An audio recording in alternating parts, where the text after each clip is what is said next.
Welcome back to another video. My name is Ranveer और आज की ये वीडियो मैं एक अलग एंगल से शुरू कर रहा हूँ और उसका रीज़न है ये गाड़ी। आज इस गाड़ी के बारे में बात करेंगे, इसी वजह से मैं ये एंगल से शुरू कर रहा हूँ ताकि आपको एक ड्राइवर पर्सपेक्टिव मिले और आप समझ सकें मैं ये गाड़ी के बारे में क्यों बात कर रहा हूँ, क्यों मैंने गाड़ी खरीदी। जैसा कि आपने मेरी पिछली वीडियो देखी है, आई एम श्योर आपको पता है कि मैंने अपनी पुरानी गाड़ी फोर्ड फ्री स्टाइल लगभग 8 साल चलाने के बाद मैंने उसको बेच दी। मेरी पुरानी गाड़ी फोर्ड फ्री स्टाइल पेट्रोल में थी। सो उसके बेचने के कुछ रीजंस थे जो मैंने पुरानी वीडियो में डिस्कस किए हैं और आज की इस वीडियो में हम बात करेंगे कि अगर आपके पास एक 10 से 12 या 15 लाख तक का बजट है और उस बजट में आप एक कॉम्पैक्ट एसयूवी सेगमेंट की गाड़ी ढूंढ रहे हैं, क्या हुंडई वेन्यू डीजल HX5 आपके लिए बेस्ट फिट है, नहीं है, मैंने ये गाड़ी क्यों खरीदी, मेरे क्या प्राइम रीजन थे ये गाड़ी को परचेस करने के लिए, उस बारे में हम इस वीडियो में डिस्कशन करेंगे। चलिए वीडियो को शुरू करते हैं। गाड़ी जब मैंने ढूंढनी शुरू की, सबसे पहली गाड़ी जो मैंने देखी थी वो थी किया सेल्टोस, क्योंकि जितनी वीडियो मैंने ऑनलाइन यूट्यूब वगैरह पे देखा था उसमें किया सेल्टोस बहुत ही प्रीमियम लग रही थी और उसका जो बेस वेरिएंट है वो आपको अप्रॉक्स 1290 1280 13 के आसपास में मिल जाती है, डिपेंडिंग ऑन क्या डिस्काउंट आपको डीलरशिप ऑफर कर रहा है। सबसे पहले मैंने किया के जो सेल्टोस है बेस वेरिएंट वो मैंने जाके शोरूम में देखा था। गाड़ी मुझे फर्स्ट लुक में बहुत पसंद आई क्योंकि उसका जो इंटीरियर है बहुत ही प्रीमियम है। सिमिलरली उसमें ऐसी स्क्रीन आती है, थोड़ी सी गाड़ी ऑब्वियसली बड़ी है तो आपको अंदर स्पेस अच्छा मिलता है।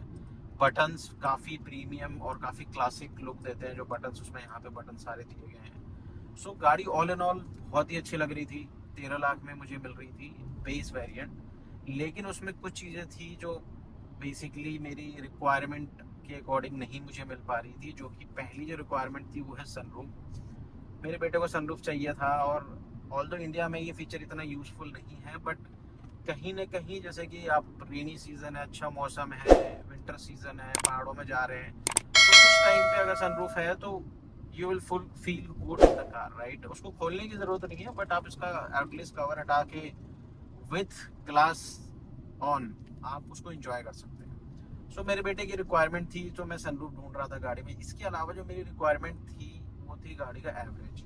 मेरी पुरानी गाड़ी बेचने का सबसे बड़ा रीज़न एवरेज ही था, क्योंकि वो गाड़ी मुझे 8-9 का एवरेज सिटी में दे रही थी। और किया सेल्टोस का जो एवरेज है, मैंने फीडबैक देखा ऑनलाइन वीडियोस वगैरह जो देखी, मेरे को उसका जो पेट्रोल गाड़ी है उसका एवरेज लगभग सिटी में 9 10 11 यही एवरेज आपको देगी और हाईवे पे 16 17 18 के आसपास दे देगी, डिपेंडिंग ऑन कैसे उसको चला रहे हैं। But most of the time गाड़ी जो है हम सिटी में ही चलाते हैं। हाईवे पे मान के तो 20% 30% हम हाईवे पे चलाते हैं। उस चीज़ को ध्यान में रखते हुए वो गाड़ी मैंने छोड़ दी, क्योंकि उसका जो diesel variant with sunroof around 16 से 17 लाख के आसपास था, जो कि मेरे बजट से ऊपर था। मैंने वो गाड़ी को क्रॉस कर दिया। फिर जो दूसरी गाड़ी मैं देखने गया वो थी मारुति की ब्रेजा। अब ब्रेजा देखने का मेरा रीज़न ये था क्योंकि उसका जो पेट्रोल में 1.5 लीटर का जो इंजन आज की डेट में है वो बहुत ही पावरफुल और बढ़िया इंजन है, प्लस मारुति की गाड़ी आपको एवरेज भी दे देती है। मैं वो मारुति की ब्रेजा भी देखने गया। मारुति की ब्रेजा मुझे आई थिंक ZXi मैंने देखी थी, वो मुझे कॉस्ट कर रही थी आई थिंक 1180 या 12 लाख के आसपास विथ ऑफर और समथिंग। बट उसमें जो प्रॉब्लम मुझे लगी, गाड़ी तो बहुत अच्छी है, ऑब्वियसली इंजन काफ़ी अच्छा है, सेफ्टी की तो हम बात नहीं करें तो बेटर है मारुति की गाड़ियों में, बट सेफ्टी भी मेरा एक वन ऑफ द कंसर्न था। बट मैं फिर भी मारुति की गाड़ी देखने गया क्योंकि उसका इंजन बहुत ही अच्छा था और मेरे को एवरेज भी मिल सकती थी उस गाड़ी में। लेकिन जब मैंने गाड़ी देखी, आप गाड़ी बाहर से बहुत अच्छी लगती है ब्रेजा, लेकिन जैसे ही आप उस गाड़ी के अंदर बैठोगे उसका इंटीरियर बहुत ही पुराने ज़माने का है। मारुति की वैसे सारी गाड़ियों का सिचुएशन यही है। सनरूफ भी उसमें है बट सनरूफ की क्वालिटी बहुत बेकार है, प्लस इंटीरियर बहुत ही पुराने ज़माने का है। मतलब आप 12 लाख रुपए दे रहे हैं और इंटीरियर आप अभी भी आज से 4 साल पुरानी गाड़ियों में जो इंटीरियर मिलता था लगभग वो इंटीरियर से भी पुराना लगता है वो इंटीरियर। उस चीज़ को देखते कहीं ना कहीं मुझे वो गाड़ी उतनी पसंद नहीं आई। उसी दिन मैं हुंडई के शोरूम में गया और हुंडई का वेन्यू। हुंडई के वेन्यू के बारे में सुन रखा था मैंने, ऑनलाइन कुछ वीडियो देखी हुई थी। हुंडई वेन्यू ऑलरेडी, इससे जो पुरानी जनरेशन है वो मेरे घर में ऑलरेडी है गाड़ी। वेन्यू ओवरऑल गाड़ी बहुत अच्छी है, थोड़ा स्पेशियस भी है considering the package and everything. पुरानी गाड़ी में भी स्पेस अच्छा खासा था, बट नई गाड़ी का जो लुक था, क्योंकि जो न्यू जनरेशन है गाड़ी का, आई थिंक ये थर्ड जनरेशन है वेन्यू का, और ये आउटर इनर ओवरऑल गाड़ी बिल्कुल ही फ्रेश बन के आई है, काफ़ी अच्छी दिखती है। सो ये ध्यान में रखते हुए हुंडई के गाड़ी शोरूम में गया, और गाड़ी जब मैंने देखी, गाड़ी मुझे पहली बार में ही पसंद आ गई, और मेरे जो बाकी चेकलिस्ट थे वो भी इस गाड़ी ने मेरे को मीट करके दे दी है। अब मैं बताऊंगा उसके बारे में। सो पहली चीज़ देखिए इस गाड़ी का इंटीरियर। अब इसको ब्रेजा से आप कंपेयर कीजिए।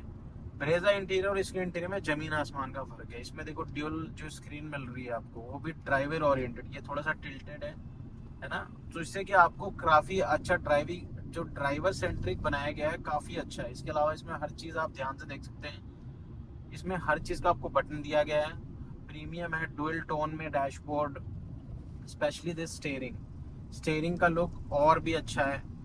तो ये सब कुछ देखते हुए गाड़ी मुझे बहुत पसंद आई। इसके अलावा जो मेरी रिक्वायरमेंट थी कि मेरा जो बजट था, मेनली जो मेरा बजट था वो 12 से 13 लाख के आसपास था, और मुझे एक डीजल गाड़ी चाहिए थी जो एक पावरफुल इंजन के साथ आए, 1.5 लीटर इंजन के साथ, ताकि जो पहाड़ों में एक लैग फील होता है, क्योंकि जो मेरी पुरानी वेन्यू है 1200 सीसी है, उसमें पेट्रोल वेरिएंट में है, और अभी मैं रिसेंटली बद्रीनाथ ट्रिप से होके आया हूँ, और वहाँ पे बहुत ही पावर लैग फील हुआ, स्पेशली बद्रीनाथ 10,000 फीट की हाइट पे।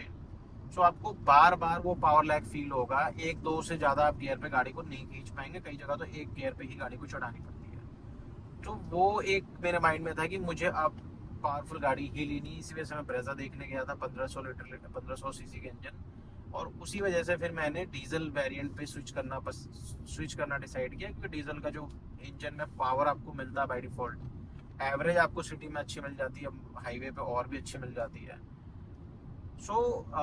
ये गाड़ी बेसिकली HX5 मुझे 1260 ऑन रोड मिली है गाजियाबाद में, और ये 1260 में मुझे डीजल इंजन मिल गया, मुझे सनरूफ मिल गया, फीचर्स, इंटीरियर आप देखो कितना प्रीमियम इंटीरियर है, इसमें आपको क्रूज कंट्रोल मिल जाता है, DPMS और भी सारे फीचर्स इसमें मिल जाते हैं। ऑटो फोल्ड हो जाते हैं आपके IRVMs, जब भी आप लॉक करेंगे ऑटो फोल्ड हो जाते हैं वो। इतने सारे फीचर्स, प्रीमियम फीचर्स इस गाड़ी में आपको मिल रहे हैं, और ये गाड़ी कहीं ना कहीं वैल्यू फॉर मनी है। गाड़ी जब से मैंने ली है, सिटी में मैं रेगुलरली ड्राइव कर रहा हूँ, मेरे को आराम से 15-16 का एवरेज दे देती है। ऐसा भी नहीं कि मैं बहुत ध्यान से एवरेज पे ही ध्यान दे के गाड़ी चला रहा हूँ, मैं गाड़ी नॉर्मल ड्राइव कर रहा हूँ और मेरे को आराम से 15-16 का एवरेज दे देती है। अभी भी ये जब से मैंने गाड़ी ली है 500-600 किलोमीटर चला चुका हूँ, 15 का एवरेज मुझे दिखा रही है, और इसको आप थोड़ा सा ध्यान से चलाएंगे तो 16-17 का एवरेज सिटी में बड़े प्यार से दे देगी। हाईवे पे तो आप 20+ बड़े प्यार से गाड़ी को निकाल सकते हैं, क्योंकि आपके पास क्रूज कंट्रोल भी है। ये सारी रिक्वायरमेंट मेरे को ये गाड़ी फुलफिल करके दे रही थी, plus safety was one of the another concern जो मैं ढूंढ रहा था गाड़ी में। और अभी रिसेंटली जो ये वेन्यू आई है, इससे पुरानी जो जनरेशन है वो तो शायद 3 स्टार थी, लेकिन अब जो रिसेंटली ये जो रिसेंट जनरेशन है, जो ये वेन्यू है, इसने अभी भारत एनकैप में 5 स्टार स्कोर किया है, that too better than the Nexon. Basically इसका जो चाइल्ड सेफ्टी की जो रेटिंग ओवरऑल अगर आप देखेंगे ऑनलाइन, तो नेक्सॉन से भी अच्छी है। इसमें जो बेसिकली K1 प्लेटफॉर्म का जो प्लेटफॉर्म यूज़ किया गया है, वो पहले से काफ़ी स्ट्रेंथन किया गया है प्लेटफॉर्म। ये नेक्सॉन से भी अच्छी आपको एक सेफ्टी रेटिंग प्रोवाइड करती है। प्रीमियमनेस इसमें भर के भरी हुई है। अब देखो इस सेगमेंट में नेक्सॉन भी आती है, उसका भी डीजल इंजन है, 3XO का भी डीजल इंजन है, लेकिन आप उसके इंटीरियर और इसके इंटीरियर को कंपेयर करके देख सकते हैं, कहीं ना कहीं ये गाड़ी का इंटीरियर बहुत ही ज़्यादा प्रीमियम है। प्लस नेक्सॉन में एक और प्रॉब्लम है, उसका back seat, although Nexon on paper थोड़ी चौड़ी है, बट बैक सीट में अगर आप कोई भी बैठता है तो उसको थोड़ा क्लॉस्ट्रोफोबिक फील होगा। उसका रीज़न सिंपल है, क्योंकि उसका जो विंडो लाइन है वो नीचे पीछे थोड़ा कर्व साइड में, उसकी वजह से वो काफ़ी क्लॉस्ट्रोफोबिक फील होता है आप अगर पैसेंजर साइड पे पीछे बैठे हैं तो। इस गाड़ी में ऐसा कोई फील नहीं होता, काफ़ी एयरी फील होता है, और सनरूफ की वजह से तो और भी एयरी फील होता है ये गाड़ी। ऑल इन ऑल अगर आपके पास 12 से 15 लाख का बजट है, 15 में तक इसका टॉप मॉडल आपका आ जाता है और आपकी रनिंग अच्छी खासी है, सो आंख बंद करके आप इसका डीजल वेरिएंट ले सकते हैं। देखिए डीजल वेरिएंट कोई भी गाड़ी, डीजल की कोई भी गाड़ी लेंगे आप, उसमें कंसर्न बहुत लोगों के होते हैं कि उसमें डीपीएफ का इशू आता है। देखो डीपीएफ का इशू आता है, बट उसको चलाने का तरीका भी होता है। अगर आप जैसे कि हाईवे पे अगर गाड़ी को लेके जा रहे हैं, हफ्ते में आप उसको हाईवे पे रन कर रहे हैं, तो डीपीएफ का इशू आने की जरूरत ही नहीं, क्योंकि वो ऑटोमेटिकली रीजनरेशन कर लेता है। अदरवाइज वो जब रीजनरेशन का इसमें नोटिफिकेशन आएगा, आप उसको रीजनरेट कर दीजिए। गाड़ी को खड़ी रख के रीजनरेशन कर सकते हैं, कोई जरूरत नहीं गाड़ी चलाते हुए भी। अदरवाइज अगर आप सिटी में जैसे चला रहे हैं, जैसे मैं अभी चला रहा हूँ, सो आप गाड़ी को 5-7 मिनट हाई आरपीएम पे चला सकते हैं। अभी इसमें 2500 आरपीएम पे मैं गाड़ी चला रहा हूँ, मैंने चौथी गियर पे गाड़ी कर दी है, 60 की स्पीड है और मैं इसको 2500 आरपीएम पे चला रहा हूँ, ताकि इससे क्या होगा कि जो आपका डीपीएफ फिल्टर है वो ऑटोमेटिकली उसको रीजनरेशन कर लेगा। क्योंकि जब भी आप देखो खड़ी गाड़ी में भी जब आप रीजनरेशन स्टार्ट करते हैं ना, तो बाय डिफॉल्ट इसका आरपीएम ना 2500-3000 आरपीएम पे चला जाता है। उसका रीजन है क्योंकि जब तक वो उसका जो डीपीएफ यूनिट है वो प्रॉपरली हीट नहीं होगा ना, वो कार्बन पार्टिकल जो सूट मास है वो उसको जला नहीं पाएगा। सो उसको जलाने के लिए आरपीएम थोड़ा हाई करना जरूरी होता है। तो जब भी आप सिटी में ही चला रहे हैं, सिटी हाईवे, जैसे अभी मैं सिटी में ही चल रहा हूँ, तो यहाँ पे अगर आपको रोड मिल रही है ठीक ठाक, तो आप 5 मिनट इसको हाई आरपीएम पे चला लीजिए, वो ऑटोमेटिकली वो प्रॉब्लम सॉल्व हो जाएगी। इसके अलावा देखिए यूरिया वूरिया का आपको ध्यान रखना है, इसमें सारे ऑप्शन दिखते हैं, यूरिया का फिल्टर कितना है, यूरिया कितना बचा है, वो सारा आप टाइम टू टाइम चेक कर सकते हैं, डीपीएमएस वगैरह सब कुछ है। सो कहीं ना कहीं फिलहाल मैं गियर बढ़ाता हूँ क्योंकि काफ़ी इंजन नॉइज हो सकता है वीडियो में आ रही हो। ऑल्दो इसका जो कैबिन है काफ़ी साइलेंट है, डीजल इंजन होते हुए भी आप कैबिन में इसका जो इंसुलेशन है बहुत अच्छा है। इनफैक्ट इंजन भी काफ़ी साइलेंट है, ऑल्दो इंजन के जो हुड में इंसुलेशन नहीं दिया गया है, फिर भी काफ़ी ना के बराबर आवाज़ आएगी आपको। थोड़ा बहुत डीजल इंजन का जो करंट है वो फील होता है, अदरवाइज कुछ नहीं है। सो ऑल इन ऑल अगर मैं इसको समराइज करूँ, सो अगर आपके पास देखो 12-15 लाख का बजट है और आपको एक डीजल इंजन चाहिए, so this is the best car for you. इसमें आपको एक प्रीमियमनेस भी फील होती है। हुंडई एक बहुत ही पुराना ब्रांड है और इसका जो सर्विस नेटवर्क है बहुत ज़्यादा, after Maruti service network Hyundai के बहुत ज़्यादा है। आई थिंक सेकंड नंबर पे आपको इसका सर्विस नेटवर्क देखने को मिलेगा इंडिया में।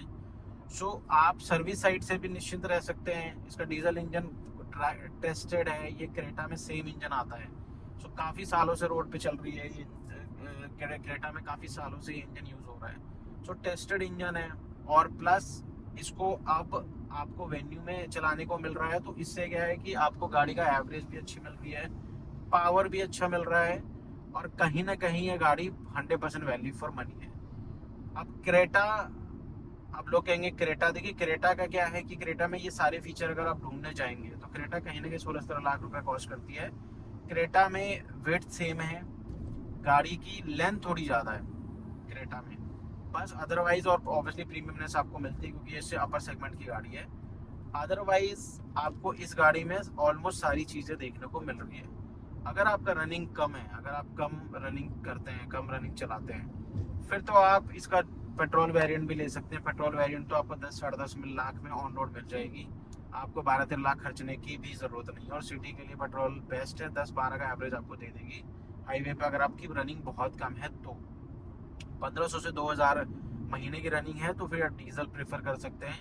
डीजल में आराम से आपको एवरेज अच्छी मिल जाती है, सारा पैसा वसूल हो जाएगा, क्योंकि अगर आपकी रनिंग ज़्यादा है, जो आप 1-1.5 लाख रुपए एक्स्ट्रा दे रहे हैं, उससे आपका पैसा भी वसूल हो जाएगा और आपको पावर भी मिल जाएगी, जो एक्स्ट्रा पावर की ज़रूरत है। सो आई होप ये वीडियो आपको पसंद आई होगी। अगर आपके मन में और कोई डाउट है वेन्यू को लेके, HX5 डीजल वेरिएंट को लेके, कुछ भी जानना चाहते हैं, कोई फीचर समझना चाहते हैं, कुछ सीखना चाहते हैं, कुछ समझना चाहते हैं, तो आप मुझे डीएम कर सकते हैं या कमेंट कर सकते हैं। मैं अगली वीडियो में उस चीज़ को कवर करने की कोशिश करूँगा। सो आज की ये वीडियो में होपफुली ये वीडियो आपको पसंद आई होगी, आपके लिए इन्फॉर्मेटिव लगी होगी। मिलते हैं अगली वीडियो में, तब तक के लिए गुड बाय एंड टेक।